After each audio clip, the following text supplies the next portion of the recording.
Yep. We are a pro peace and order podcast. Stop. From fabulous Las Vegas, Nevada, this is Pod Therapy. Real people, real problems, and real therapists. You can submit your questions anonymously to podtherapy.net or email us at podtherapyguys@gmail.com.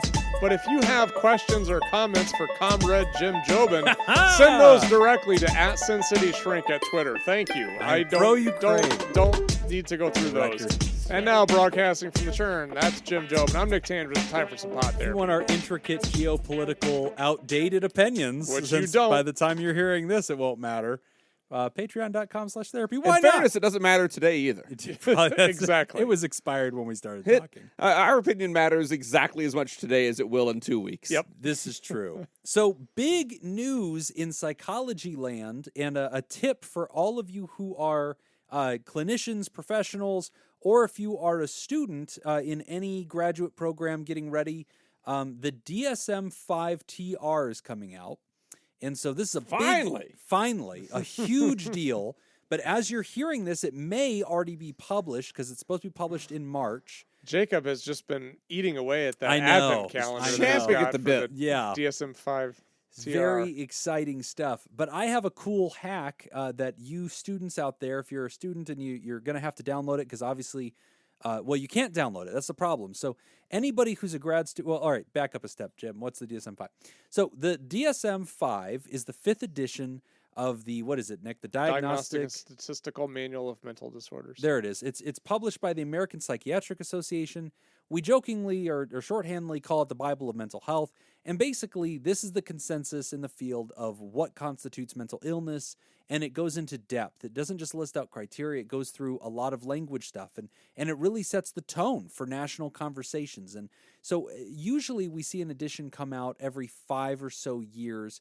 Usually there will be a big new edition, so the 3rd edition, and then about 5 years later, you'll get the 3rd edition text revision, or TR.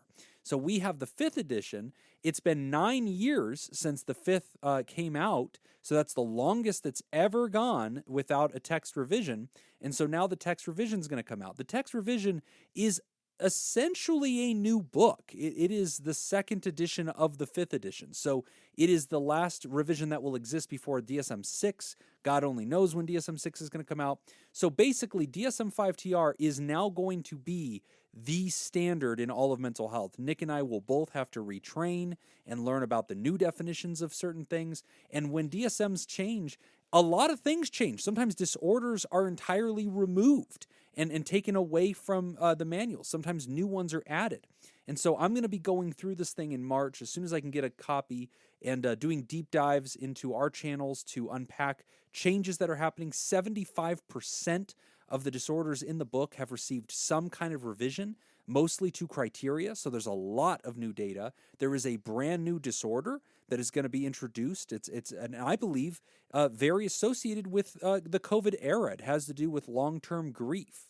Do you know that, or are you guessing? It is. Yeah, no, I've already read the papers on it. So yeah, no, it's I forget what it's called, but it's like chronic I think it's chronic grief disorder, but it has to do with bereavement enduring for longer periods of time and having extra criteria attached to them to now constitute its own siloed disorder, which really was born out of the COVID era where there was so much death. So it's a fascinating time for DSM. But if you're a student or a colleague, one of the things that frustrates you, that also frustrates me, is that you can only get the damn book in paperback. You can only get it in paperback or hardcover. There is no Kindle version. There is no PDF. You cannot download it. They will not release any kind of digital version of it. You must go buy the stupid thing. But here's a hack. That would make me crazy. Oh, and it's a big-ass book, and you need it. It's a manual. You use it all the time. Is that new? Because I've got a DSM. I've got an electronic DSM-5. DSM-5 now is electronic, yeah, but no. But they're not going to do it for TR. Not. Well, if they do it, it'll be years later, right? Because they force everybody to get the paper. Yeah. Force the hardcover, force the paper, which is really, really hard. Because they hate trees. They hate trees, and they hate us, and they're going to make us pay top dollar, And they also don't want it to disseminate too quickly, because they know if you get a PDF version, you send it to 10 of your friends, everybody has it now. We're not all going to go buy the stupid book. Wait, how much does the book cost? $156. Wow. That's for the paperback. It's $240 for the hardcover. except if you do it Jim's way. And so all That of you shit better be students- signed by the author. I know, right? So Dr. DSM. before we dive into questions, I want to make sure that everybody hears this because I think it's important because I want to get it out there too. David Stanley Morris. The fifth. The fifth Theodore Roosevelt. So if you're a student or a colleague and you want to figure out how to get a digital copy, here's how you do it. Go to Amazon. Buy the paperback book. But before you do that, go to a website called Blue Leaf. Go to Blue Leaf. Blue Leaf is a website that you can send any book to, and they will digitize it in high resolution and low resolution PDFs for you and turn it into a Kindle and make it a searchable document. Nice. And it's for a very low price. It's like $50 for this number of pages. It's thousands of pages, but they'll do it for like $50. They'll destroy the book in the process because they are going to rip the binding off and They're going to rip it out and scan it. And they're going to rip it out and get it, but it's perfect when they do it. So I did this with my DSM-5 when DSM-5 came out because back then they weren't releasing editions in digital. And so I did the same thing. I'm going to do it again on this one, but you can have it direct ship from Amazon to Blue Leaf. You just got to follow the website's instructions on how to do it. You do that, then they email you a link and you just download the whole thing as a zip. And you have it in every single format that you want. It's searchable. You've got it digitally forever. It's on your Kindle. It's on your phone. How long does it take to do that? How long does it? I think the whole process and turnaround's probably about 10 days because it has to physically ship. Right. And once they ship it, they rip it apart, download it, and send it back to you. So that's how you get a downloadable version on a PDF and you get it bookmarked. And then you're set. You got it on your phone. You got it on your pads. It's awesome. Send it to your colleagues. And then you can send a free copy of it to Jim. Oh, I'll be beating you to it. I'll already have my digital copy. But then, and I'm for students. It pisses me off that you're making every single student have to buy this stupid book. And like, it just should be the public information. So, but that's a great trick. So everybody should have their own digital copy. And this is going to change the game. It is going to fundamentally change the definitions of mental health. Nick and I are going to have to be studying this thing all through 2022 so that we know the right things to say and how things are defined. It's a very important skill to be able to diagnose, and it's a very important and very nuanced reality. There's going to be a lot of new language about racial systems and racial injustice, which I'm for. I'm for at this time. I want to read how much influence it's had, and I want to make sure that things are still in alignment. But there's going to be a lot of important data. So check it out. It's going to be a great new read. Damn it. I'm on Amazon right now. It's not released. No, I was really hoping that your book was not available on Kindle because I was going to give you so much shit. No, my 100-page book is definitely available on Kindle. Oh, Dad Advice is available on Kindle? Dadvicebook.com. Now, did you know there's another Dadvice book out there? Is there? Is that the one from the guy writing about the kidney thing? No, Dadvice. Tips and Techniques for Fathers. Is it a triangle on the front cover? Yeah. Yeah, I've seen that. By Yeah. Stephen Lockyer. I believe I have more reviews than him. Oh, wait a minute. And his book came out before yours did. Oh, yeah, absolutely. Yeah, no, I searched. I knew that there was competitors. There's a dude who writes about kidney disease, and for some reason he calls all of his stuff Dadvice, and he tries to make kidney disease puns, which never seem to land.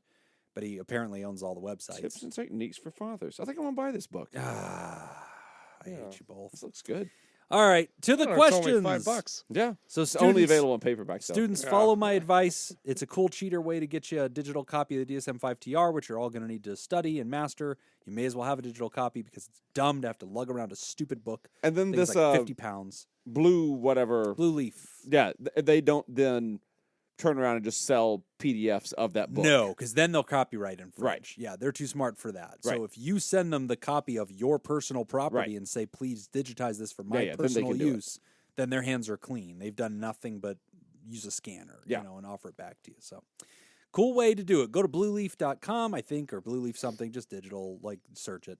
And then, then buy the DSM TR paperback, send it to them, and have them digitize it for you. That's what I'm going to do. So I'm going to get my brand spanking new PDF file on this bad boy so I can start memorizing it. It's a review on Jim's book on Amazon. no. The first line of it is, at first I didn't understand this book at all. Then I realized I was holding the book upside down. I think that's Mason. I can't tell who did it. I remember reading that one. Oh, that is hilarious. Yeah.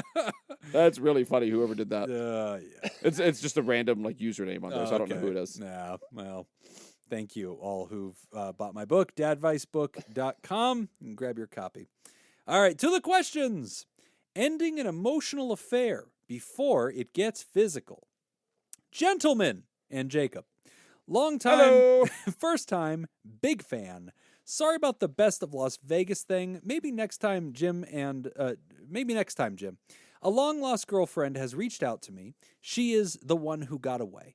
We've been chatting on social media apps, and I have to do something. The past few months are starting to get to me. In this storyline, we will call her Jen. Jen and I dated for a couple of months back in 2005. She ghosted me, and I was devastated. To this day, it was the most like love I have ever experienced. Truly the best times of my life. It was perfection.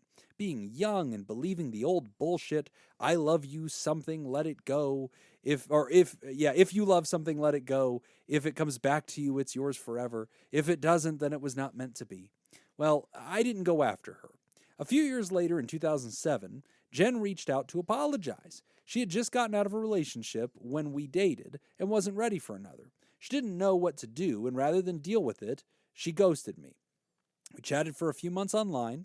I had a girlfriend that I'd been dating for over a year. It wasn't passionate, but it was a safe relationship. As badly as I wanted Jen, I didn't want to be hurt again. Then, in 2011, Jen reached out again. We talked for a few months. I was engaged and getting close to the wedding date. I made some lame excuse and we stopped talking again. I eventually quit Facebook. One reason was seeing Jen with her boyfriend. I was always bothered that it wasn't me in those pictures with her. Fast forward to the modern times. I had a wild hair, found Jen on a social app, and followed. She reached out a few days later to see how I was doing. We quickly got caught up on the past 16 years. Before long, we were venting about our spouses, expressing long-held feelings, and occasionally some spicy talk in pictures. After 3 months of daily conversations, I suggested Jen stop by my work and say hello, and she did. In 20 minutes, smiles quickly turned into hugs, and then kissing. If we wouldn't have had time restrictions, I don't know how far it would have went. Now that you're up to speed, what do I do? My wife is a very good person. Jen's husband is a pretty good person. We have our own kids. We have our own lives. Jen asked for a one-time hookup, but I declined. I asked if she was serious enough to get separated from her husband. She said it wasn't an option because she doesn't want a life without 100% custody of her kids. Jen has been in my head for almost 2 decades. She keeps me up at night. For the 20 minutes she was in my arms, I was 21 years old and in love again. I know the grass isn't always greener, but it sure as hell looks like it. Figgity fucking you in the face, you dick and tit farms, of which I am the farmer. Anonymous. Thanks. Now we have to explain that. Inside joke explained. Nothing's been explained. Just skip it. Wow. Okay. That's a deep one, man. Whew. We don't need to answer this. You know the anscer to this. Go on, Jacob. Go for it. Do it. Oh, wait. What? Yeah, exactly. No, but you know, yeah. If you guys want to leave your spouses, then and dive into this, then I mean, you leave your spouses and you dive into it. Doesn't sound like that's an option. Yeah. Yep. So I would steer clear. Yeah, and I get the. I mean, you're going. I get it. I mean, the whole sense of Yes. the idea that, like, oh my God, it was amazing. 20 Yep. minutes. That felt, I was 21 again, and it was all The wonderful. one and that got away. yeah, and it's like a lot of that. It's I a think nice is, ego boost. Exactly, and a lot of it is very romanticized. And I do think that, if hypothetically, if you were to pursue that relationship, realistically, it's probably going to regress towards the mean. That's kind of that honeymoon feeling that you have right now. It's not always going to be that way, but yeah, I agree with Jacob. I think you kind of know what you need to do, which is, it sounds like you're committed to your current relationship, as is she, and the best thing to do is put as much distance as you can. I mean, not only is it going to regress towards the mean, it's very likely going to destroy both of your current relationships. Easily. Oh, yeah. Yeah, I mean, easily. not only will the nuke 'em. sparks in the relationship not last, Yeah. because that's just how life works. Yeah. you're going to blow up whatever you have currently. And I think that this speaks to, I think, a reality, though, right? Because, like, we can look at it just from flying over this town and going, oh, there it is, pretty obvious. But, like, you put yourself in the writer's position here, and the writer's saying, hey, look, like, this is the kind of person I wrote poetry about. This is a pretty serious thing for me. And there's always this right person, wrong time thing kept happening. It's always the missed out. In 2005, it was perfect, but she wasn't ready. In the night. Right. Yeah, she wasn't ready. And, oh, damn, that was the one. And then in 07, it's like, well, now I've kind of got something. I don't want to blow that. And then in 11, it's like, oh, geez, and like all these kind of missed opportunities. And you get to this place where finally this sort of unrequited passion, love thing is sort of there. But I guess there's so many layers to it because you have to play the tape forward, right? Yeah. And you have to ask yourself, all right, imagine the fantasy playing out, right? Imagine, because now Jen says, look, I'm not going to do anything to screw up my thing because I don't want to lose my kids. Maybe I'm not happy in my relationship. Maybe I can admit that to you. You said they complain about spouses. Maybe I pine for you. Maybe I have feelings for you. Fine. But she says, look, the marriage thing is bigger than just how I'm feeling about this person and what their poll numbers are today. Yeah. I have an institution I've created with them. I have children that are raised inside of that house. I am not going to destroy their lives. I'm not going to affect them by going through this. Okay, fine. So she says, but I really want to hook up with you. I just want an affair with you.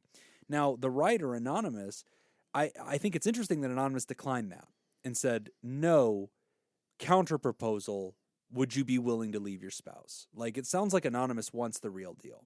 And then Anonymous talks about the grass being greener, And I think that mentality, the grass is greener, we cheapen a lot of things by just saying that. But it's also because there's a lot of wisdom to it. And if you look at this, if you play the tape forward, which is a technique we use a lot in addiction recovery, we ask people to sit down and really imagine and simulate the whole thing playing out. Then what?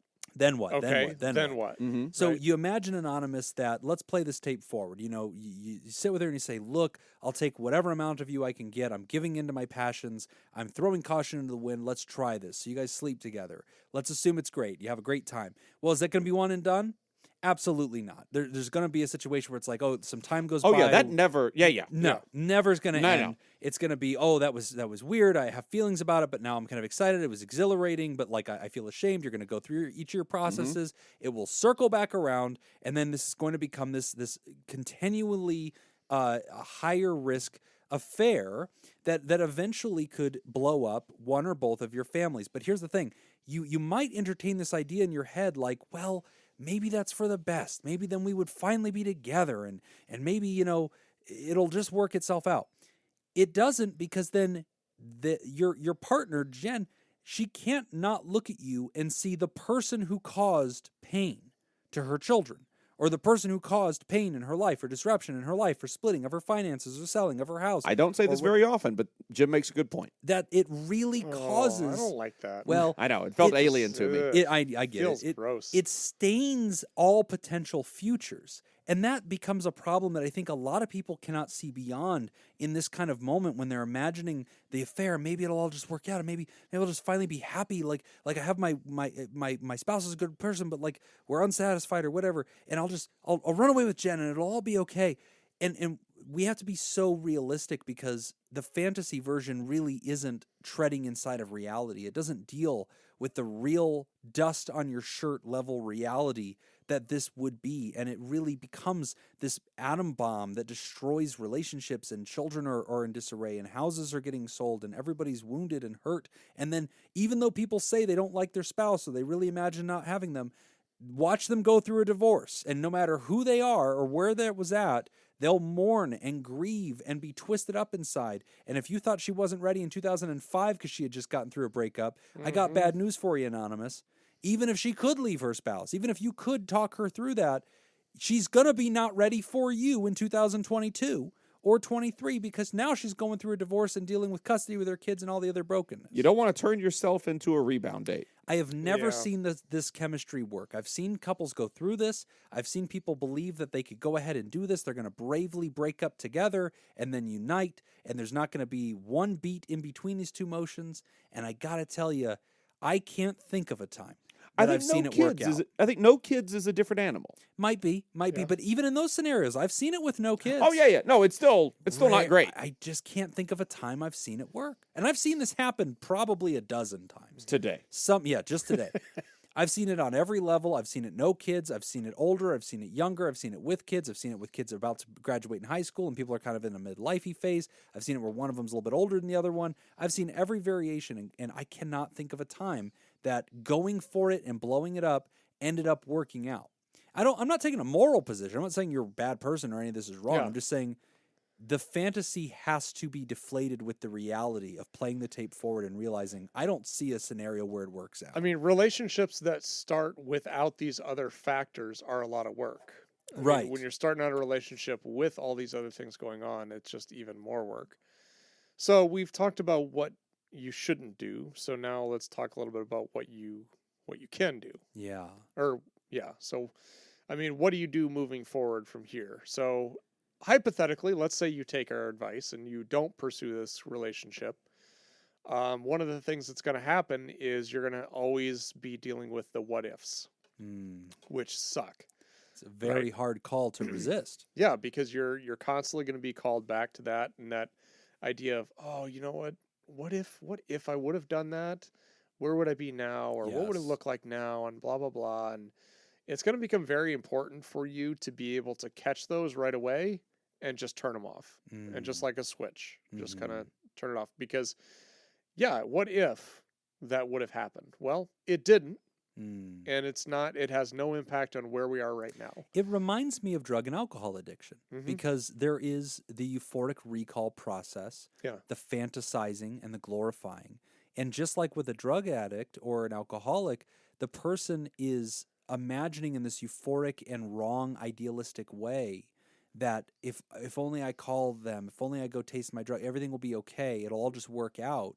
And their brain is denying them the harsh, cold, jagged realities. I can have a little bit of both. It'll be fine. I can be in recovery and I can still do these other things. I can still do it. And that's what's happening here, yeah. or could happen here, Sure. is we say, okay, I'm going to stick to my relationship. I'm not going to screw up their relationship. But you know what? I really like texting with them. I really like sexting with them. I really like the flirting. I like the occasional sneaking off for lunch and kissing. And you know what? It'll just stop there. It won't go any further. We'll just keep it, here. It's just a nice fantasy, but we both have seatbelts on in this ride and we're not going to, fall out of the car. Well, yeah, I just think it's dangerous. I really do. It's a hard thing. But a key question here is if our advice is try your best not to go down this road, what does Anonymous do now? Does Anonymous do like an embargo where they say, look, Jen, I listened to my favorite podcast. They told me to tell you to go kick rocks. So goodbye. I mean, what is it? Is it a full scale block on everything or Yep. do you have you think you do? That's I don't know what else you do. I don't know what else you can do. What can you do? I'm kind of on that boat too, because I mean, I can relate to some of this because there's been relationships that I've had where, women I've dated and I was really excited about the relationship and it didn't work out. And every once in a while I have those thoughts like, oh, what if it would have? Right. But automatically I catch that right away. I'm like, okay, but it didn't, right? You can't play in poker. You can't play a hand that you weren't dealt. Right. You have to play the one that you've got. Right. And I've got a good hand. Right.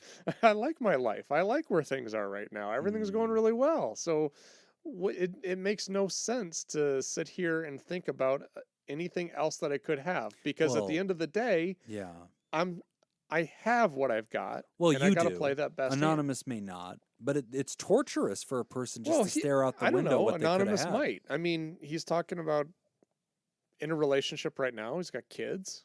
Yeah, actually, Anonymous didn't mention having kids, but Anonymous's wife is a very good person. So, I mean... Or I thought they both had kids. Well, Anonymous mentioned Jen does. But regardless, Anonymous is in a... Oh, no, he says, we have our own kids. Yeah, you're right. I accept your We have our apology. own lives. I do apologize. I Let the would record show. Let the transcriptionist read that back. For the first time, episode 218. All right. I would suggest if you want to divorce your wife. But don't make divorcing your wife about this other person. Huge advice. Huge. Like that, make it two different things. Yes. And I would tell that to anybody out there because I think a lot of people, and I understand the mentality. I understand that it's like, whatever. I'm not happy. I'm not passionate about this. I'm listless. but it's there. It's an institution. There's nothing else out there. It's the same, I'm not, should you trade in your car? I don't know. It's got 4 wheels and it's going where I've got to go. Then all of a sudden there's an ad in the paper and they're like, no money down, this President's Day only. And that's whenever you start entertaining the idea of departing from this first place and going to the second place because the new option has manifested. I understand that is a human characteristic. Right. But Jacob's point is so valid. You've got to resist that call, because it will cause you to destroy things in your life, pursuing something novel or interesting or exciting when you can't trust that that's going to be there, and it becomes way too much of a burden on the new thing. Even if you did break up and pursue Jen, and even if she did leave her husband, like I said, it's going to be pain and chaos on both sides. It's also going to be way too much pressure on that new relationship. Oh, and also remember that Jen, right, Jen, is the woman. Remember that Jen is a real person. Right. And so, like, all of the fanciful stuff that you're going through right now and everything, as the guys were talking about, playing that tape forward and everything, those flaws are gonna start popping up as well. Right. Some of those flaws that you know about right now, right, those flaws are gonna suddenly become real to you at some point. Right. Right now you see, there's that flaw right there. I'm not really worried about that flaw. Right. Let's say you get in a relationship with Jen. You don't know. 6 months away, you might care a lot more about that flaw. Right. Absolutely. There's an old exercise. Did you ever do the Johari window? Yeah. You did the Johari window. Yeah. Now, help me because I've never done it, but I listened to one of our colleagues talk about, Leo once talked about it, and I remember tuning into that. But it had to do with, there's things that I know about. There's like, he took a piece of paper, he divided it into 4. It looked like a little window. It's like a grid. Yeah, grid, a little 4 square. It's on the top, it would be like the 2 categories on the top are things I know about me, things I don't know about me. Yeah. And then on the side, it's things others know about me and things others don't know It's about a little me. X and Y axis. Yeah. And so one quadrant is there's things I know about myself and everybody knows about me. Right. There's another quadrant that are things I know about myself but others do not know about me, my private self. There's another quadrant that's things other people know about me that I don't know about myself. That's what the back of my hair looks like and a lot of my personality flaws that I'm kind of oblivious to. And then the last quadrant is things I don't know, the hidden area, things I don't know about myself and others don't know about me. Well, I bring up the Johari window because that's the fungus. That's the fungus. We use that sometimes in therapy to kind of illuminate and keep people open-minded, not only to feedback, but to the mystery of reality. And that's what I hear Jacob talking about, is that no matter how much you think you know about Jen, there's things you know about her that she knows about her. There's things she knows about herself that you don't know. There's things you may know about her that she doesn't fully realize. But there's going to be things that neither of you know about her. And that's the stuff that's going to manifest about both of you if you go down this journey. And that every single one of those things is probably a bomb that could blow this thing up. It's way too much pressure on a new relationship to say, hey, we're putting all the pain and suffering and the hopes and dreams of our entire lives on this one thing based on how good it was in 2005 and how sweet the nostalgia was every couple of years. Yeah. It's so unrealistic, Anonymous. And so even though you're staring out the window at this thing and thinking, man, what could be? She's right there. She's told me how she feels. And that's a big problem in this case, buddy, because, honestly, it puts you in a tough position. And let's be real, as a man, whenever somebody signals interest in you, that doesn't happen all the time. I'm sure there's some lucky guys out there it really does. But for most of us, that's not what are you talking about? That somebody's signaling interest in you. That's very rare. What do you mean it doesn't happen all the time? Never happens. Like nobody's ever, I'm never. confused. On the way here. Are you talking about like fictional stuff? You mean you guys are telling me that doesn't happen for you? People, you buy your own beers? I've left my house once today, and people just have called me today. I am interested in you, Jacob. Every stoplight, people come over to me and they say, "Excuse me, sir, I don't usually do this." So I get it for the writer. It's the call of like opportunity. It's like, wow, this person likes me. They're telling me they like me. That affirmation is like a drug for many men. And, to have somebody that's like really attracted to you and telling you that, and especially if it's somebody you really like and you have fond memories of and you value, it can be very addictive. But Anonymous, I do not see a path where this plays well for you. I only see it as staring out a window at something you cannot have, or going down a path that causes a lot of pain. And for some people, they're prepared to pay that price. Maybe that's worth it to them. Maybe they're that unhappy, or maybe they really want to throw the dice on this. I would encourage you to bet conservatively based on what I'm reading. I don't see anything here that makes me think this lines up well. She said no, but she just wants to fool around. You've obviously got your own reservations, buddy, or you wouldn't have declined. You wouldn't have declined the one-night stand. You would have said, sure, let's go for that. I can live with this. I don't think that you sound like the kind of person that wants that. Yeah. I really agree with Jacob's point, That Jim is right? Because that's one of the things Jacob said. So. Okay. No, just the idea that, like, you got to make your life better for you right now, and that has to be independent of Jen. Yeah. Make your life right now the best it can be. And if it's with your current partner, then awesome. If it's not, then it's not. But that's got to be independent of the third party. I agree. Last point on this, because sometimes it's situations like this that reveal fissures in relationships. And sometimes people will find themselves so twisted up thinking about the Jen that they forget about the wife. But then they look at the wife and they're like, I still have feelings for this person, but so much of our relationship is now inadequate to me. And in this fantasy version of life with Jen, I compare that to what I have, and I just think it's terrible. And then sometimes they get this idea of like, maybe I owe it to wife to like do therapy or try to repair things here on the home front and not, move on, which is a good idea. But it only works if Jen does not exist. You cannot keep Jen floating in the possibility, realities outside the house here and then tell yourself that you're giving it an honest try. But then every therapy session you talk to your wife and then that night you're texting Jen and going, here's what we talked about today in therapy, but I was thinking about you and you're so much better than her. This is all sabotaged. Like, you cannot do it. Yeah. So if you're going the path of giving a relationship a last go, and this goes to all listeners out there who might be in a similar situation, you got to clear the path from the side stuff. You can't have a second string quarterback in a relationship. Yes. Armchair quarterback. Is that the metaphor? No, second string. Yeah. Too many chefs ruin the soup, I think, is the metaphor that we wanted. It's really there's soup metaphor. I didn't hear anything about soup. We're going to take a quick break, and when we come back, it was good. Was it soup? It was soup. Yeah. What kind of soup? It was a chicken tortilla soup. I like chicken tortilla soup. Yeah. That is a very solid homemade soup. chicken tortilla soup. You made it? No, SJ made it the other day in the Instant Pot. I like that. Nice. We're going to take a quick break, and when we come back, we're going to talk about social paralysis. You're listening to Pod Therapy. Today's episode is brought to you by Nathan's Hot Dog Scoop, Dr. Ben Dunn, Richard Macy, Lord, Colin Stewart, and Sammy Scoop. If you would like to become a sponsor of the show, go to become a Theraproducer at patreon.com/therapy. Our trivia question today is about Mardi Gras. All right. Okay. The first Mardi Gras celebrated in America took place beads and boobs. when Final French answer. explorers landed near present-day New Orleans in what year? Closest wins. If you'd like to join the Theraproducers, make sure possible. Go to patreon.com/therapy and sign I'm up. still Again, that's pissed. patreon.com/therapy. I'm still pissed that Jacob I know you're not gonna get snatched the Las Vegas date.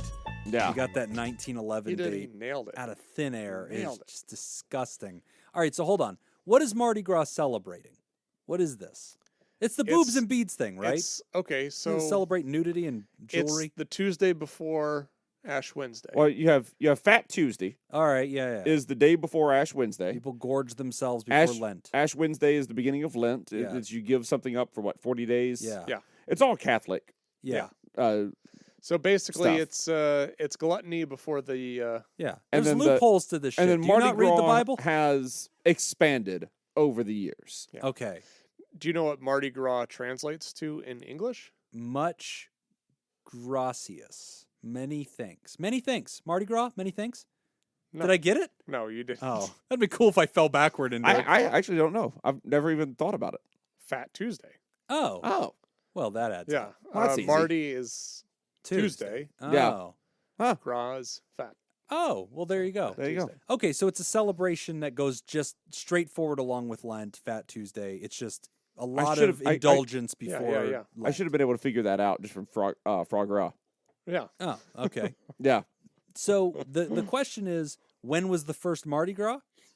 In America. In America. And it has to do First with time celebrated in America. you said it has to do with something about an invasion?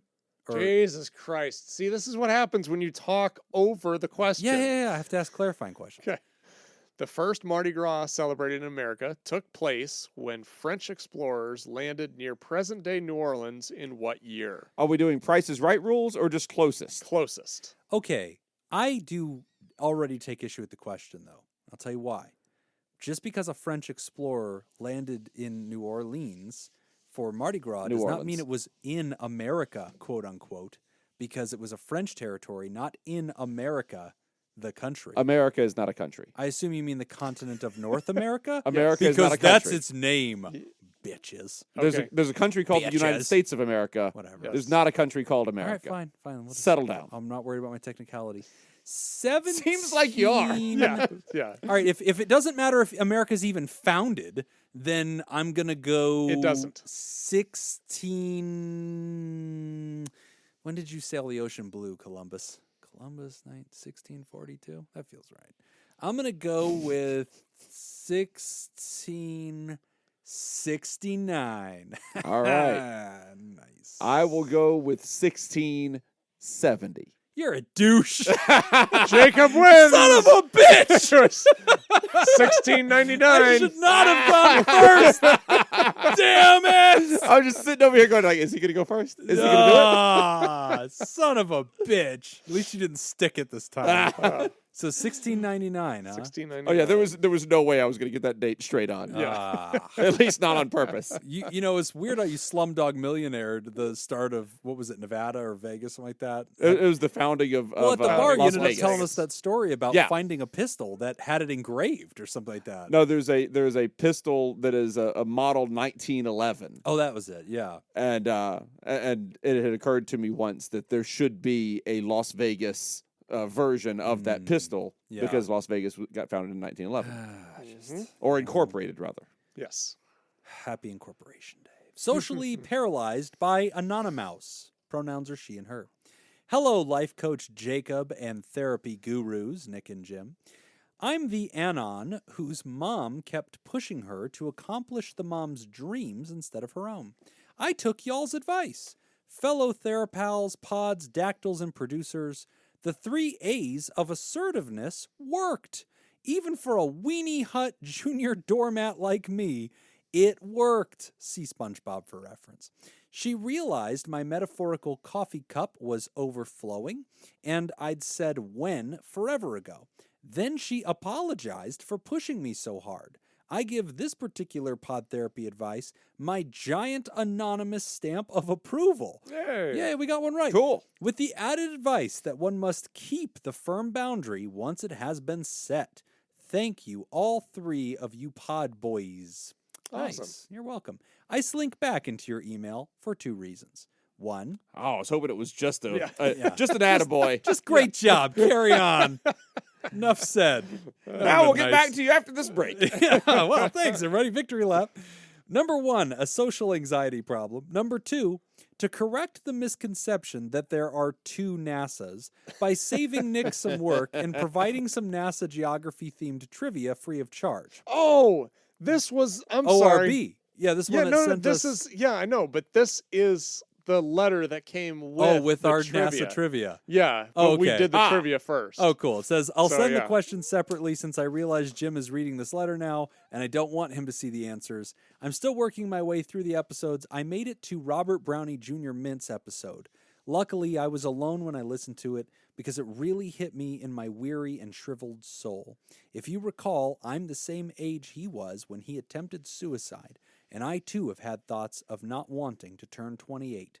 I've been playing around on that baseball diamond every day for almost a year, usually between first and second, but never as far as third or home.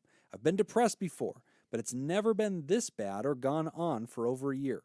I think it's because in other instances, high school, college again, first big job, I've had a lot more people around to support me. 2021 was by far the worst year of my life, the entire thing full of isolation and stress. In summary, I was abused and lied to at 2 different jobs, almost ended up homeless in Korea because of it. I spent 99% of the summer alone while trying not to get corona, and I moved 7 different times. Bulimia and body dysmorphia worsened, and I got these frequent visceral intrusive thoughts. of things hurting me, like getting impaled or deep cuts or stabbed. It was very scary. They haven't gone away. I've realized, like Robert Brownie Jr. meant, despite being introverted, I can't be alone too long, as it exacerbates my issues. In 2 weeks, I'm moving back home to see my family, to see my therapist in my own time zone instead of 14 hours ahead, and get some medicine, or have myself committed, because sometimes I think I ought to be. However, I'm a bad patriot and I don't like living in the U.S., even though there is Vegas, Chick-fil-A, and over 15 NASA centers. Thanks for that. I'm fortunate I've gotten to travel so much, even if it's painful sometimes, and I plan on moving again as soon as I'm ready. But before I go, I need to solve the problem of perpetuating my own isolation. The farther I am from home, the less I reach out. And when I get messages, I usually feel anxiety, not excitement. It doesn't matter if it's my friends or cousins, siblings, or parents. It may be days or weeks before I reply, even though I'm thinking about them all the time. Here's some insight into what's going on in my terrible mind. Sometimes I deliberate a reply text for half an hour. Usually, I only answer 1 or 2 at a time before I set my phone down totally exhausted. If I'm starting a conversation, I think, this person didn't reach out either. They must not be thinking of me. I don't want to bother them, but I want to talk. What do I say? Do I need to apologize for being so distant? Do I need to tell them how I've been struggling so they understand? Or do I just say hi and pretend I never fell off the face of God's green flat earth? Let's go on YouTube and put off contact again. I want to be friends with the people who listen to this podcast, but as soon as I open Twitter or Patreon, something inside me seizes up, and I think no one will see my message. No one will respond. While writing this email, I spent days drafting it, while thinking it'll just get lost in the queue, or it's a dumb question, or it's too long. Stop whining to these guys. When I take my thoughts to Nick's court, the judge laughs because I have an enormous family, dozens of distant friends, several friends in Korea, and one very precious best friend. But as social anxiety insists, I've always been a black sheep and people ignore me all the time. If I had any superpower, it would be invisibility. And the judge in Nick's court says, true. We end up deliberating to death, and there are no phones allowed in Nick's court. I know suicidal ideation and many other issues will wane if I'm more connected to friends and family, especially when I move abroad again. I want to reconnect and reach out to so many people, but I don't know how to get over my patterns and start. Very broken. Please help. Anonymous. Pronouns are she and her. All right. Well, thank you for writing in. This is a really good letter. I'm glad you wrote in. Yeah. There's a lot here that. Number one, let's start with some positive things. I'm glad you're coming home. Yeah. You know, I think that's huge, and it sounds like it was actually a struggle to, get everything working in place so that you could come home. So I'm glad that's working out for you. I think that's a really smart move, and I like the fact that you acknowledge that this doesn't have to be forever, but you acknowledge this is good for me right now. And so I think that's a good starting point. So let's acknowledge that and give yourself some credit. That was a good decision. From there, I think you've got some very good insight into, knowing what helps and then also knowing some things that you're kind of concerned about. That's kind of where I'd start with it. It's a great place to start. Man, so much here, Anonymous. So much. So a couple of things I want to shine a light on. So a lot of listeners to the show have been around with us for a long time. This is like 218 episodes or 17 or something like that. And so, Anonymous is referencing a bunch. We have a great episode in the archives. You can go to podtherapy.net or just scroll in your podcast app. But a great episode where we interviewed longtime therapy producer of the show and great friend of the show, Robert Brownie Jr. Mint. That's his code name, and you always hear us announce it in the therapy producer credits. And Rob shared a very intimate story about his attempted suicide and his survival of that. and he took us into what that human experience was like, and it was very powerful.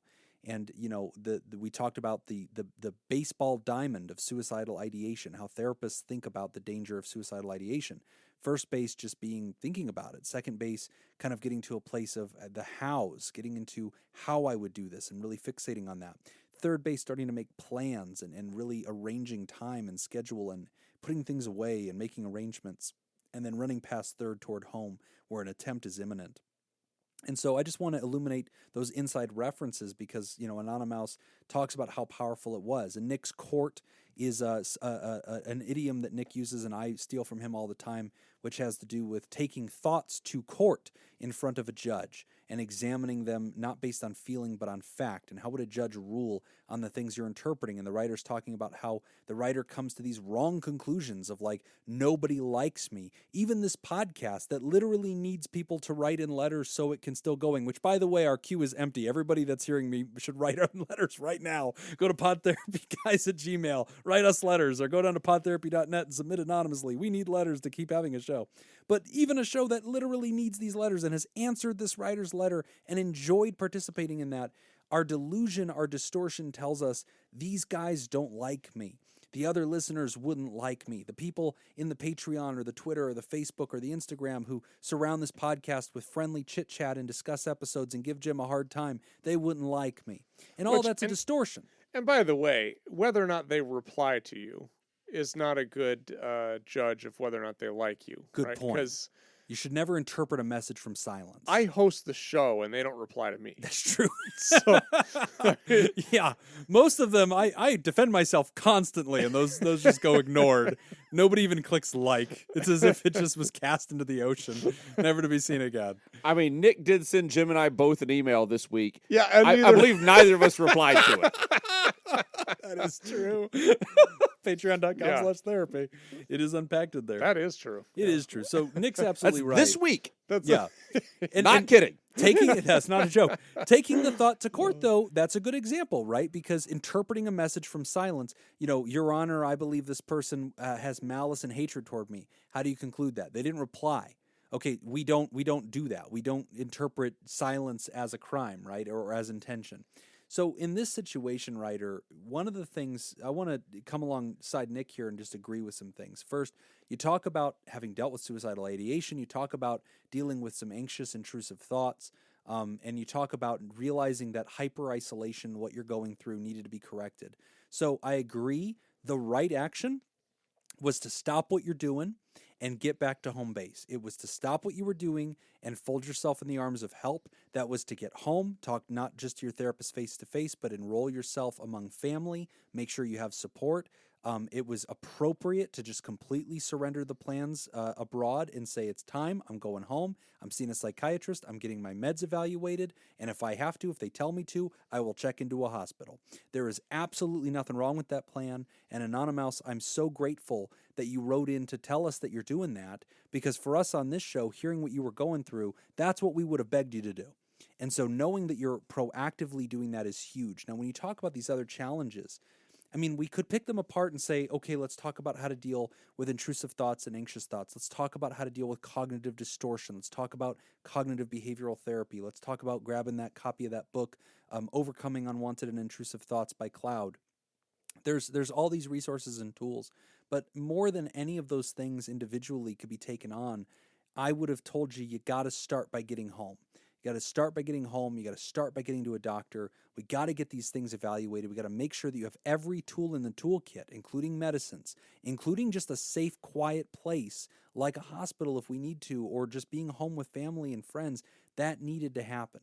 And you have so many good insights in your letter, Anonymous. You talk about how you're able to defeat these distortions. You're able to take it to court. You're able to tell yourself the truth. No, this thought is a lie. People enjoy hearing from me. They do want to chit-chat. And even if they don't have the time or temperament or interest right now, that doesn't mean that they don't value me reaching out. And nobody's out there angry at me for trying to reach out. But I understand how suffocating that delusion can be. It grabs us like a hostage taker and pulls us into this van and tells us if we make a noise, it will harm us. And so we're afraid to tell friends and family or helpers or community that we're struggling, that we need something from them, because we're afraid to bleed on them. And I just got to tell you, the only way through that is to challenge the absurdity of it, to see through the delusion that depression tries to convince you that you're so utterly worthless, that you're inconveniencing humanity by letting us know how much suffering you're in. That's not true. People care about you. People want to root for you. They want to know. And they may not have the tools to help, but by God, they have ears to hear. And they want to hear what's going on. And they want to be around you and support you and point you in the right direction. And you know what? I'm going to put a challenge out there.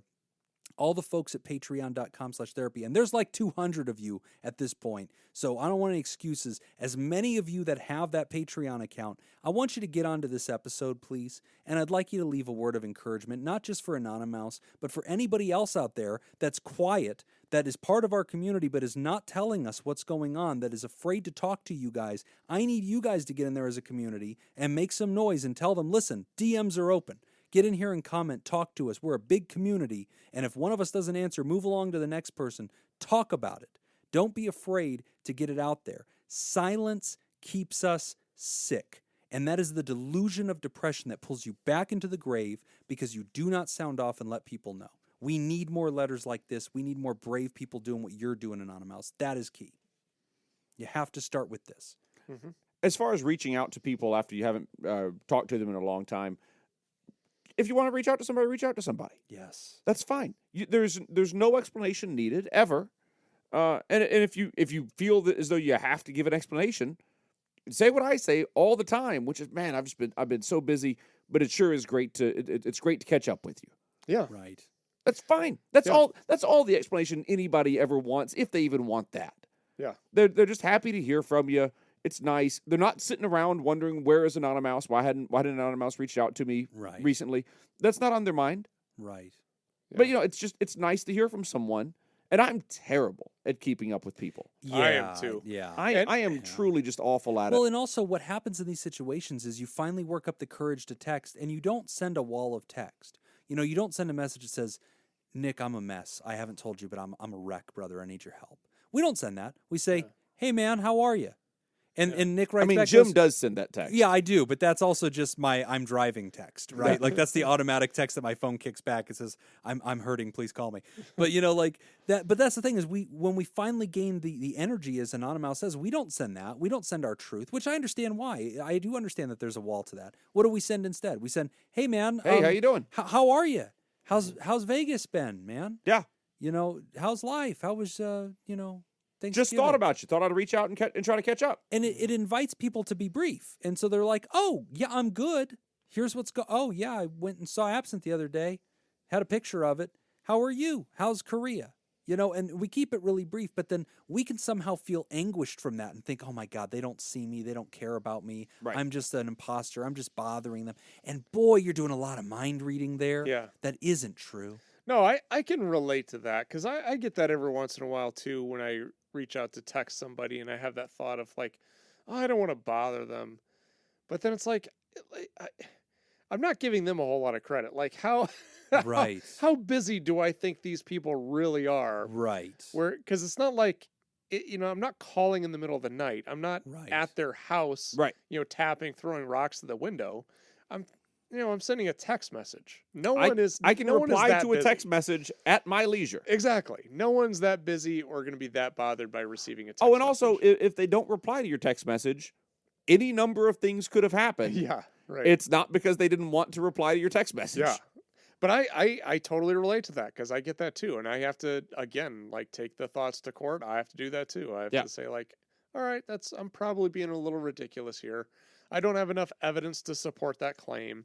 Just send the text message. The deeper you get into isolation, the more reality perspective you lose. And the more you're swallowed by these delusional thoughts and these cognitive distortions because you don't have any fact checkers. Yeah, you don't have anybody You don't have anybody punching a hole in it. You don't have anybody going, what? You thought I don't like you? Well, yeah, because this one time, you didn't reply and I thought, what? And you don't get these breaks from the reality, or you don't get these reality checkpoints because you are further isolated. And I'll tell you, this is something other people have written into our show before to tell us.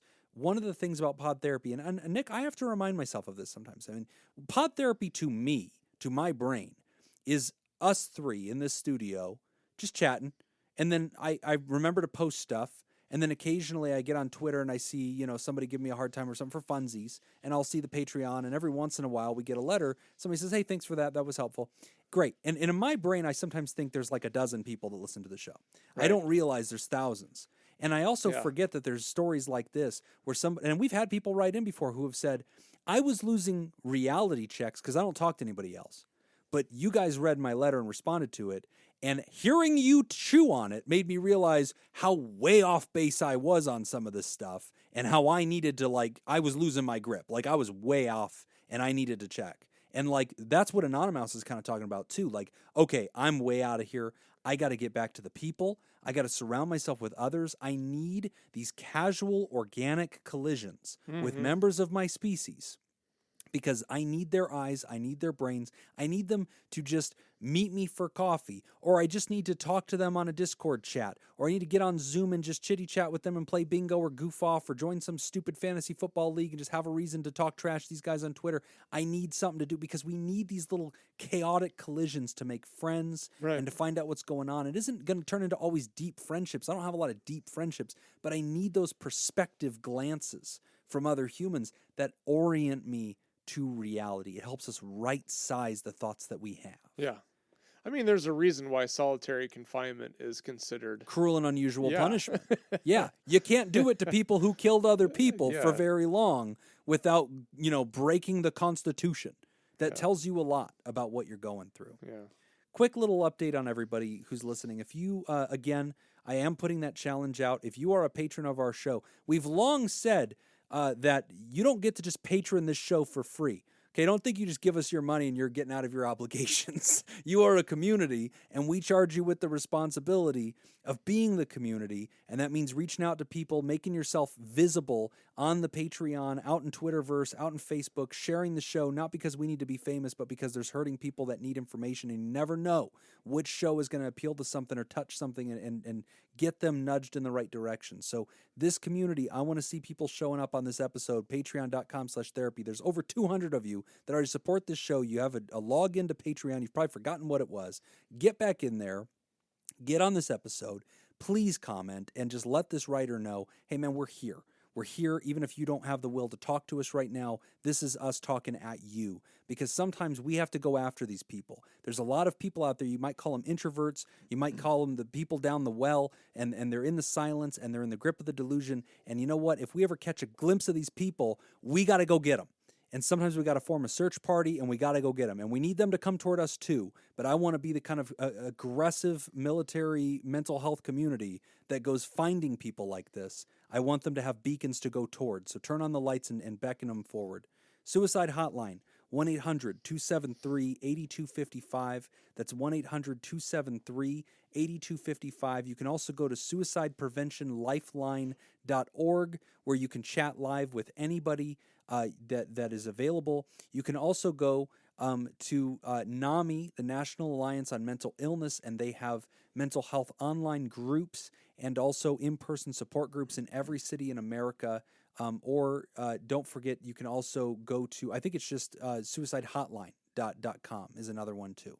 So no good reason not to get help if you're having bad ideas. I know a lot of people are scared, like, oh, I'm going to call this number and they're going to come get me. No, they're not. They're just there to talk. 1-800-273-8255. And TheraPals, let's sound off on the Patreon and just let people like this know that they're not invisible. We see them and we're here for them. And this is a positive community where, you know what, you can just tell us how you're feeling.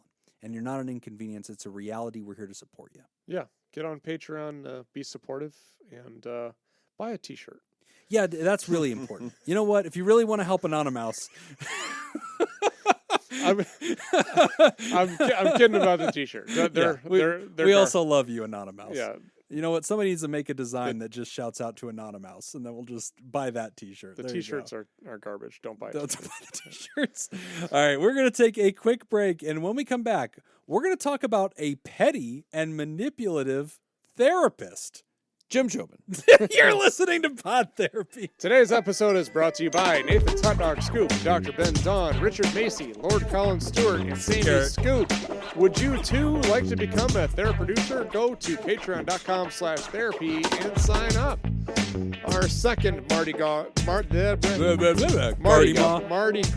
question is: the throwing of beads goes back to 1872.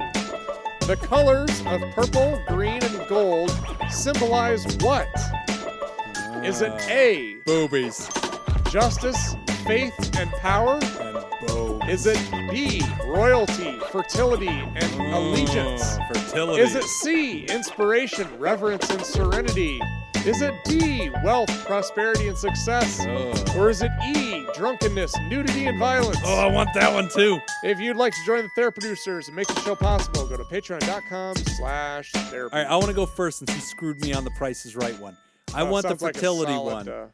I'm going boobs. It has to do with the B, boobs. Which one is that? That's B. B for royalty, boobies. fertility, and allegiance. That's what they symbolize. I liked that one until I heard, I think, D. Boobs. Wealth, prosperity, and success. Nah, Yeah. son. Nah. It's about them biddies. I'm going B. B. B for biddies. Final answer. And you're going D? I'll go D. You're It on. is A. Oh, shit. Justice, faith, and power. I bet on the T There and you not go. the A. Damn, that's on me. Well, So Jacob wins 1-0. well, There you go. those beads falsely advertise the wrong values. I would say they've lost their way. I think that throwing of the beads on the naked ladies has definitely confused me, John Q. Public. I barely understand what it's about. How so? Boobs. A Petty Manipulative Therapist by Reese. Hi there, guys. My name is Reese. I'm a listener from Idaho. Yay! Oh, Idaho listeners. That's pretty cool. I'm originally from Vegas. So is that corn or potatoes? Jim? Ooh. You're corn. You're Iowa. I'm corn. So yeah. it must be potatoes then. Yep. good Russet job. potatoes. Good job. All right. See, look at me knowing things. Yeah. I'm originally from Vegas, and I stumbled upon your podcast when trying to figure out what my PTSD diagnosis even meant. I have since figured it out, LMAO. I started consistently going to therapy about 5 months ago and was seeing a therapist I really enjoyed.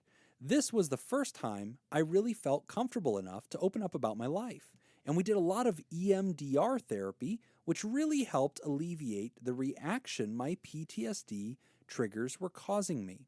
I'm aware that it doesn't happen often where the first therapist people go to, they are able to really connect and feel comfortable. And I definitely did not take it for granted. However, she ended up getting a job offer at a university and decided to take it. That meant I was out a therapist, which didn't really bother me at the time, as I know people move and things change.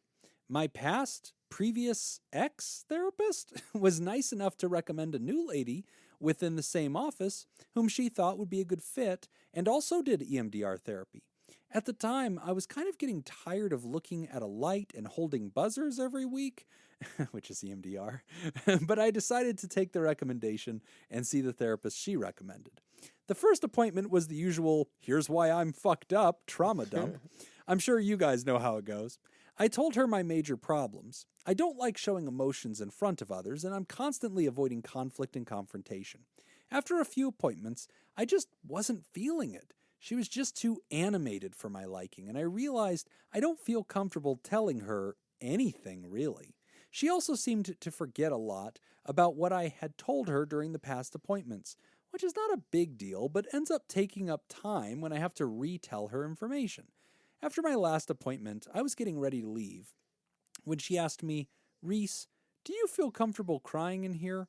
This sort of caught me off guard, as my first thought was, hell no, I don't. But instead I said, I mean, I know I can, but I don't like to.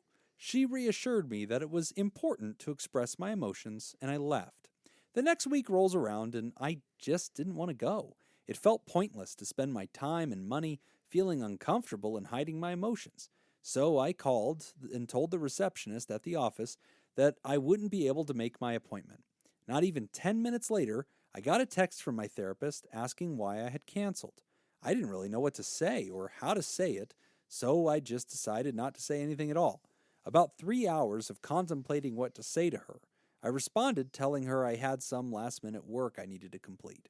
She responded and offered me an appointment next week, and all I could think was, great, now I have to come up with an excuse for why I can't go to next week's appointment, and decided not to respond. About 10 minutes later, I got a text from my therapist asking, are you okay? Or are you just ghosting me?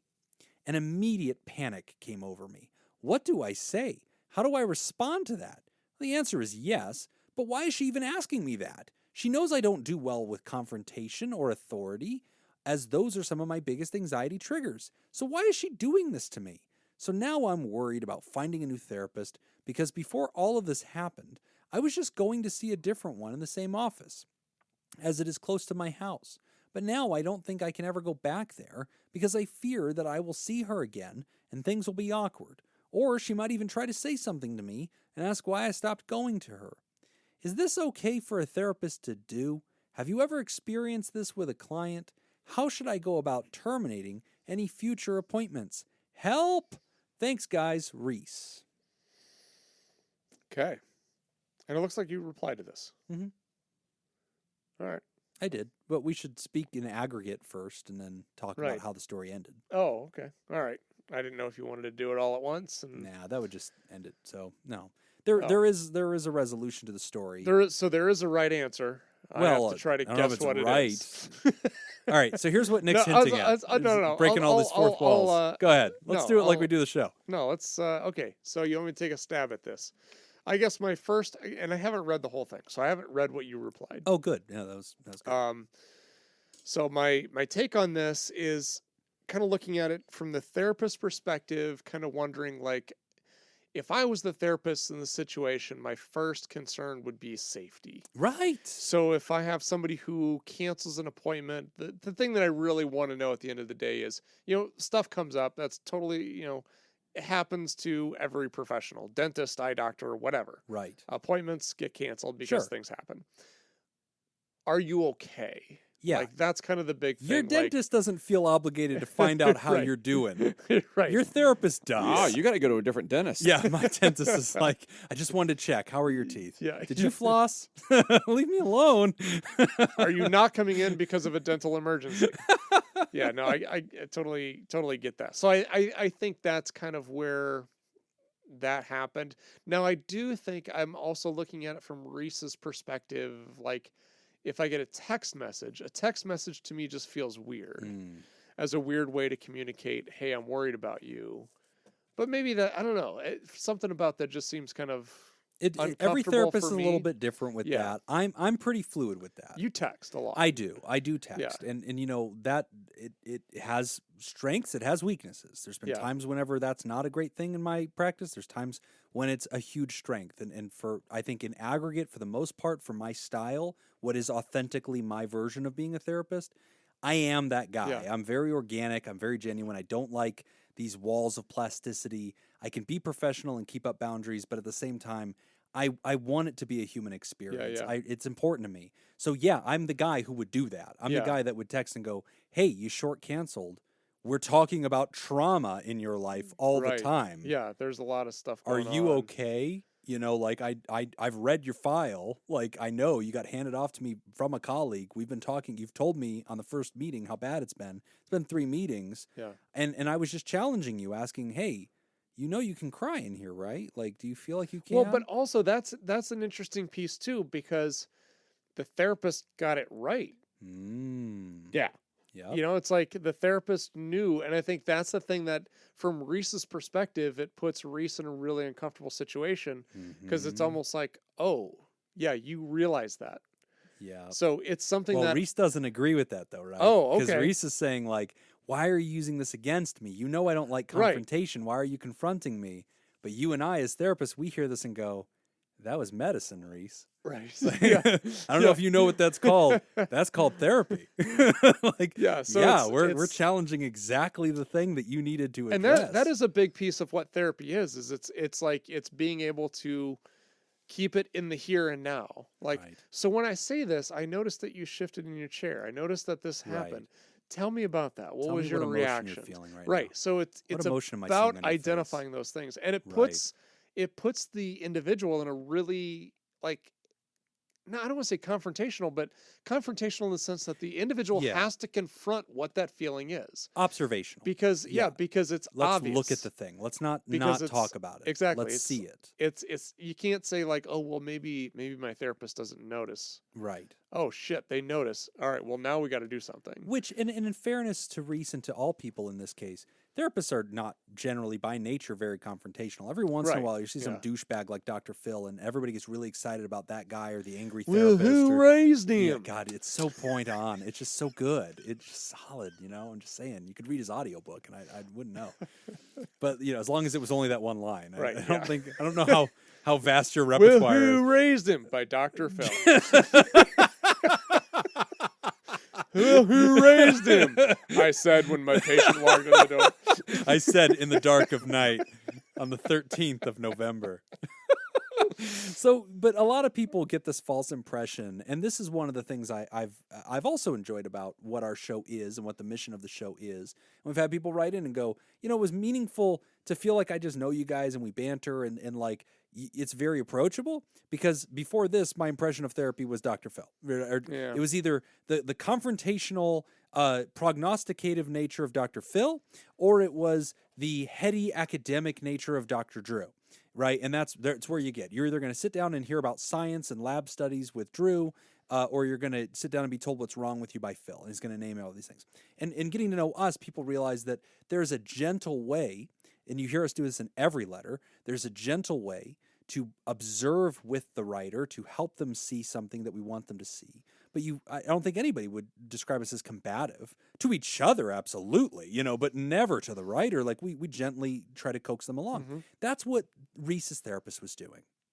Reese's therapist, and in fairness to the therapist, so coming to my point, I should probably confess. So seeing this letter, I immediately wrote back. And we don't do that with most of the letters. Almost all of them, we don't even always have the ability to write back immediately. Sometimes we don't read them for a while. They go to the queue, which is dry, by the way. So all of you need to write in.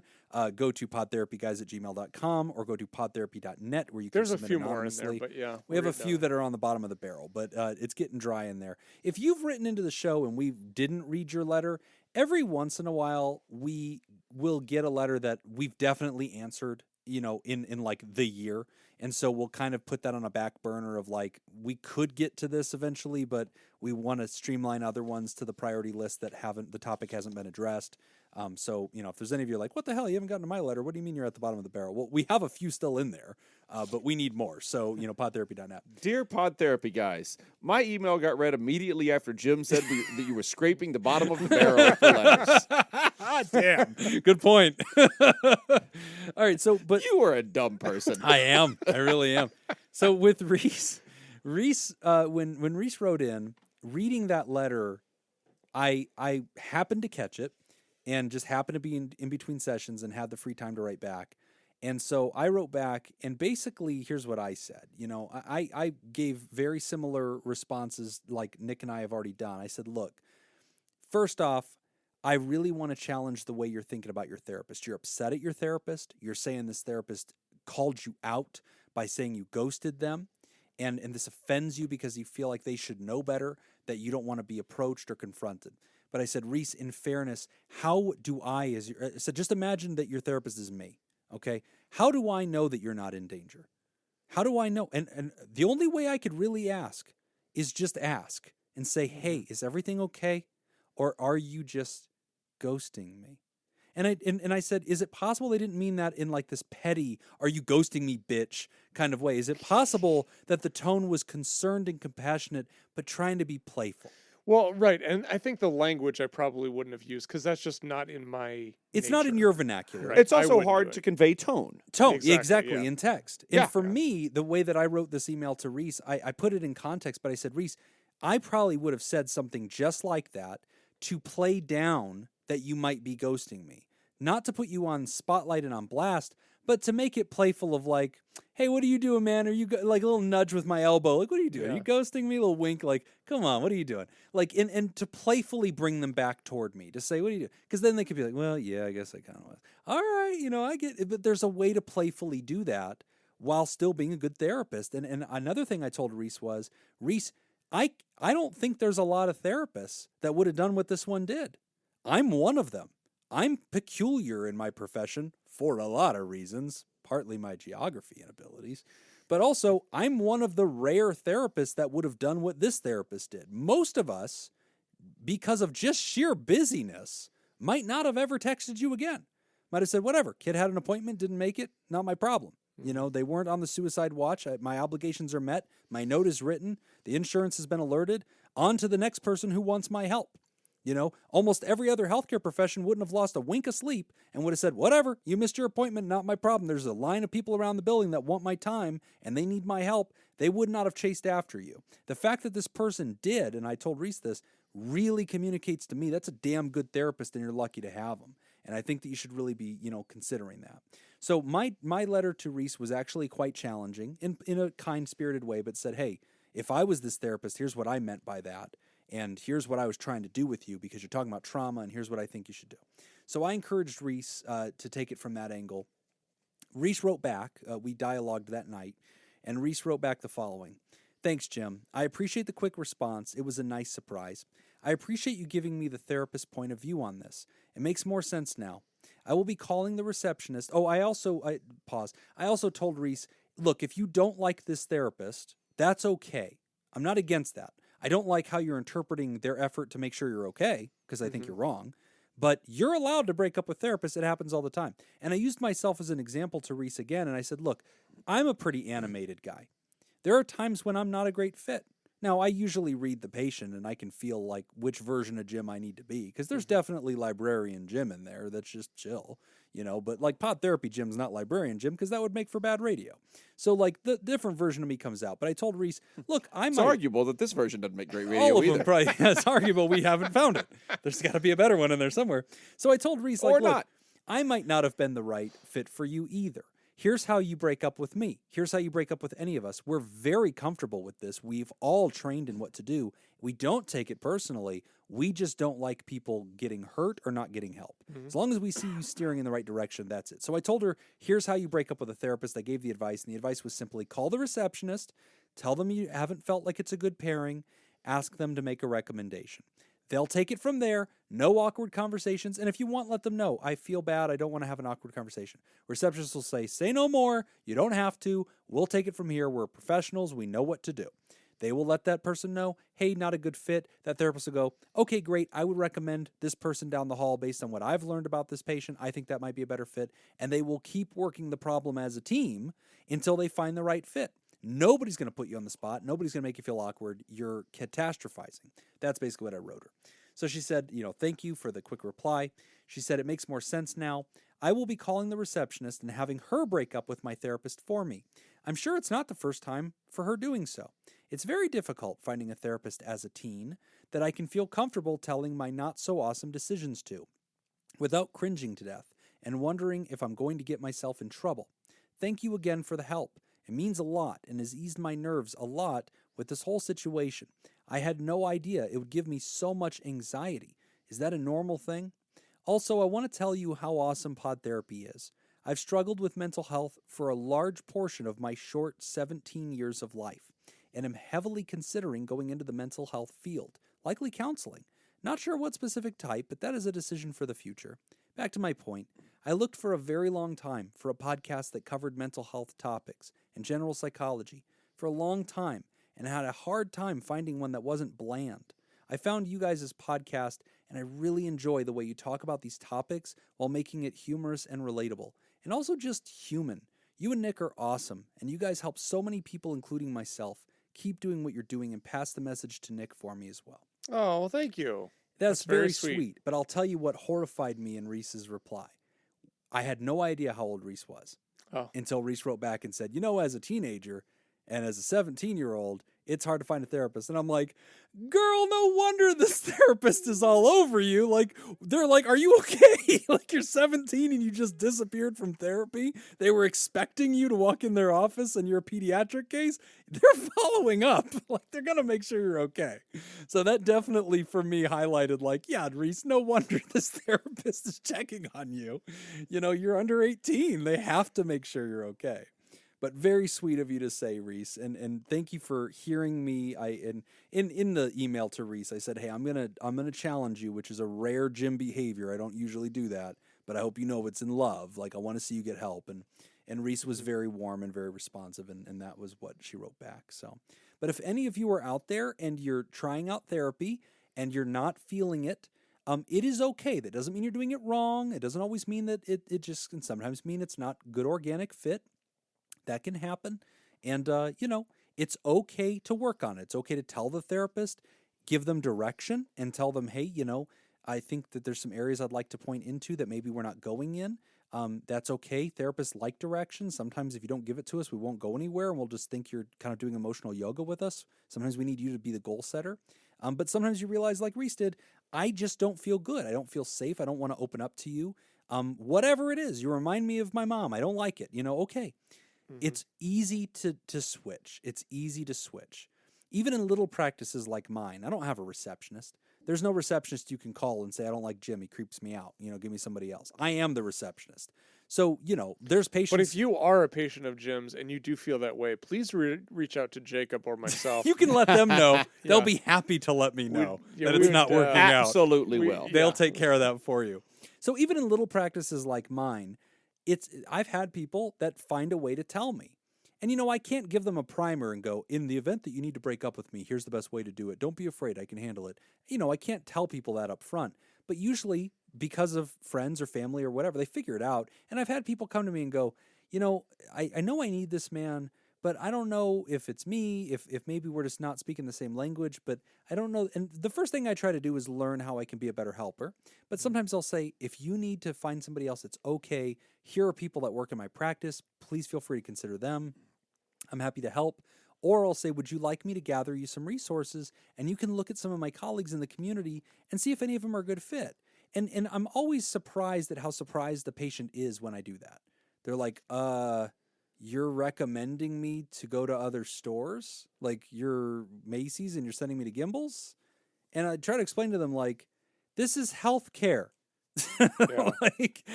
like I'm competing with my colleagues in the sense that we all want to be the best at what we do and stay busy, but that's it. Like otherwise, I don't care. Well, I want you to go get help. We're not all selling the same product. No. Yeah, that's exactly it. Therapy isn't we're all selling cars. It's Jim selling a 4-wheeler. I'm selling an RV. And if you're not in the market for an RV, that's okay. Then you gotta go. Let's get you where you need to go. Exactly. It's like, you come into like Jacob's gumbo shop and you're like, what I really want is cornbread. And he's like, okay, then I don't have that. Let me tell you where you can find the best cornbread in town. And that's the thing. It's a collaborative effort. So proud of you, Reese, that you solved this problem, that you kept on figuring it out. You didn't give up on therapy. And that was one of the things I said in my letter to her, too, was, hey, I'm really proud of you that when the second event of therapy happened after, your first therapist quits, and now that can be really disruptive. And a lot of people sadly have those stories because they start working with a therapist who changes shops. They can't follow the therapist. We've had letters like that. They have a therapist that started off as a student or an intern and then accelerates to the next level. They have a therapist that was affordable, but then they changed insurances. There's a lot of reasons why healthcare can get interrupted in this country. And, the thing I always tell the patient is, I don't care what obstacle you're facing in life. I charge you with the responsibility of continuing to work the problem. And I'm proud of you, Reese. At 17 years old, you have the resilience and the foresight and the wisdom to lean in anyway, do the uncomfortable thing, and solve the damn problem. And keep going back. Dealing with trauma at a young age, not letting this discourage you. A lot of people would have quit right there and said, meh, this isn't working out, I'm done. Not Reese. So I'm really proud of you. Absolutely. I recommend that you get some good cornbread. Good cornbread just make you feel better. Can you dip it in the gumbo? You can dip cornbread in anything. I hate cornbread. I think it's absolutely no purpose to cornbread. What a dumb idea. Of all the things that you were like, what would be great if it was drier and blended into a starch? Corn. Let's do corn in a more bland form. This bothers me worse than your Adobe Illustrator bullshit. Dude, cornbread is gross. Cornbread doesn't go good on any. People be like, "Oh, you want some chili and cornbread?" Like, it's just the chili. It's just cornbread is amazing. I don't know. Cornbread's especially gross. if you like jalapeno cornbread. Oh yeah. Why would you even mix corn and jalapenos? Because it's great. Oh, that is really good. Bread is bread. Did Lola's close? One of their locations did. Okay. They still have another one? I think they still have the one in Henderson. Okay. But the original location did close. Yeah, I did. I drove by that the other day. I saw that was closed. I like good old-fashioned French bread. That's bread. Yeah, you're sorry, definitely it's in Summerlin. Bread. Oh, okay. Yeah. You don't want you're definitely cornbread garbage. Yeah, you're a white bread. I'm a white bread supremacist Cornbread in is- some ways. I'm not cornbread gonna is lie. I great. really am. Cornbread is just great. Yeah. Cornbread and honey. No. Oh, God, that'd be that's good. so Yeah. stupid. Why? Do you hear yourself? All that hot honey on cornbread would be God, good. it's Yeah. so gross. All right, go to patreon.com/therapy. Support the show. Get all the extra content. Get you some cornbread. Get some cornbread. We What should is Enjoy this? it with some cornbread. No, God, it's garbage. You It's literally so brought gross. up cornbread. I don't know why you brought up something that you hate so much. No. I guess, yeah. I Seems guess like you want to that talk was, about it. Well, you know what? All right, Jim, let's- how does cornbread make you feel? You know what?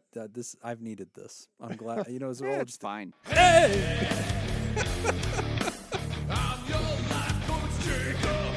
Just been life coach. How apropos with the announcement that you have. Yeah, we own. Well, somebody owns. Kevin Chamberlain owns. Sounds like he's giving it to us. I think so. Owns AudioGuyLifeCoaching.com. Fantastic. So if we ever want to do something with that in the future, Like I like guess- run for best of No, Las Vegas. God damn it! Yep. No, don't! We're one step closer to this nightmare becoming a reality. I believe this is the only thing that we were lacking. I really do. Yeah, You already yeah, have it business really cards. was. Yeah. Damn so, you, Kevin. so Kevin, Damn if you just you. want to make it look like a real life coaching site, then I believe we can get me named best mental health therapist in Las Oh. Vegas 2023. Yep, 2023. Or I guess Here it'd be we go. 22. Damn you, Oh, yeah. Kevin. Yeah, Yep. it would be this year. Nothing Yeah, Kevin, about I think this. you can make this happen. Ah. I believe in you, Kevin. And turns out we've had that for almost 2 months now. But we didn't notice an email? No, yeah, I was going through the emails and I missed it. So I didn't catch that yeah. either. sorry, Kevin. But that's how this operation runs. Yeah, So that you knew what you were signing up for, Kevin. What's it called? Is there anything on there yet? Audio Guy Life Coaching? AudioGuyLifeCoaching.com. I think Let's right see. now it automatically redirects to Pod Therapy. PodTherapy.net. Gotcha. Yeah. Also, there's a lot of you in the community that have from time to time thought, oh, it'd be fun to do something for the show and help these guys along with whatever project. And some people have like waited for permission for that. 100% of the nice No, things no, that have no. happened in the show just happened because somebody got tired of waiting for us to figure something out, so they just did it. Like one day Manu just reached out and said, look, I redid your entire website. If you just give me the login, I will just fix it, and then you guys can change the password. And so we were like, cool. So we just changed it, gave her the password. Like overnight, she just reprogrammed the entire website into modern like tech. The same thing happened with I would say, and I don't know the answer to this, but I Yeah. would say at least 60% chance that you never went back and changed the password after that. Yeah, I That's don't think we ever probably did. true. Yeah. I I think no Manu idea. probably If still you has didn't, I access didn't to do it. I Yeah, did it's do fine. it. Yeah, Yeah, I yeah. trust Manu. She's Yeah, it's fine. But we're more likely to break it than she is. Yeah. Just fix whatever we screw up. But the same thing, Will made us the bingo cards. Like no, Yes. we don't ask people to do these things. They just finally get sick of waiting and they just make things happen. Like we were like, oh, we should call the store the Pod Therapy Bait Shop. And we never thought to buy a URL for that. We just casually called it that. So then I think several people, I think Dan stepped up. A bunch of people just went out and bought every variation of that because I kept screwing it up. And I'd say like podtherapybaitshop.com or .net. And so they just bought all of them and just pointed them toward the actual store, which we also didn't know how to do. We were like, go to our store and then, or go to our website and then go in the search bar and there's like a way to find the store. And then they were like, stop, just here's the website. It points to your store. Go now. Just make things. So if you're out there and you're like, man, let's just do things like Audio Life, go ahead. Yeah, just build things for us. Yeah. Hand it over.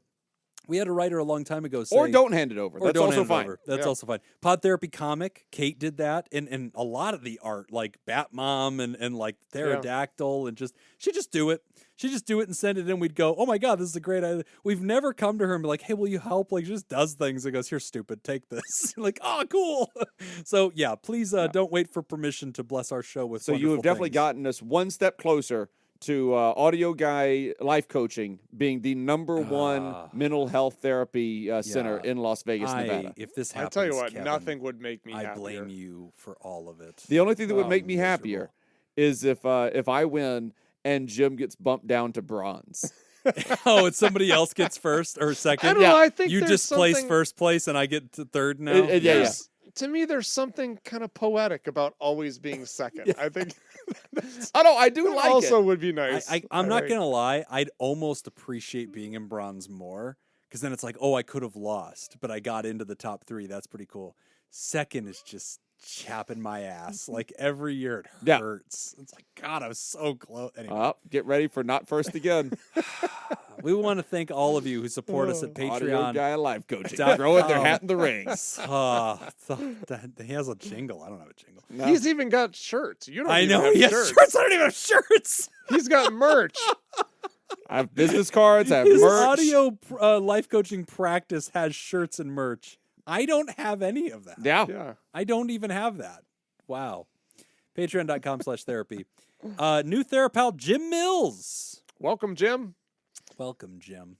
And we want to thank our bosses, the Saccharine 16, the mysterious and shrouded Illuminati members of the fan club, the Theraproducers, which, by the way, Theraproducer Smitty Scoop is pulling some Theraproducer pull. Oh. And he has a request. He needs you to play a geography game. Oh, Christ. And we got to do that on Patreon. Is this that sometime. Worldle thing? Worldle. Yeah. Worldle. Yeah. Thank you, Smitty Scoop, Jake Schneider, Robert Brownie Jr., Mint, Kayla Lansbury, Judy Schneider, Nathan's Hot Dog Scoop, King of Student Loan Debt, Dr. Ben Don, Crazy, Manana Scoop, Mason Miller, Carolyn Albert, Leon Kassab, Kevin Chamberlain, Malia, Richard Macy, Cindy Ash, Newstick, Lord Colin Stewart, Dirty B, Ben Stanley, Sammy Scoop, and Sarah Smith. If you'd like to hear this episode uncut and unedited, And why wouldn't and you? enjoy our spontaneous side projects, you can go to patreon.com/therapy, and thank you for supporting mental health. That is all the time that we've got for this week's session. We want to thank our landlords, Matt Mattingly's Ice Cream Social Podcast, and thanks to those of you who contributed to our show today. We really appreciate it. Remember, pod therapy isn't something to keep all to yourself. Share this episode with someone who needs it by opening the episode's description in your podcast app and copying and pasting that link we provided into your social media. Don't forget, you can find us at facebook.com/podtherapy, on Instagram at PodTherapyGuys, on Twitter at PodTherapyGuys, and at patreon.com/therapy. Do you want to submit a question to the show? Ask anonymously at podtherapy.net or email us at podtherapyguys@gmail.com. I'm Nick Tangeman. Valley of Death, Jim. Thanks, and we'll see you for your appointment next week. Why would they call it that? That'd be cool. And I'm future Best of Las Vegas award winner. Shit. Audio guy Jacob. God damn, I hope that doesn't happen. I was actually just on this story the other day. I was looking at those T-shirts. That's probably the T-shirt I'm most proud of. Oh, yeah, the Oh, that's audio a good guy one. life That's- coaching one. Yeah, that Doesn't- turned out really yeah, well. that one, that is a good design. It just Yeah. looked like a good shirt. Yeah. I would just wear that. Where'd you get that clip art? Fuck you. Bye, patrons.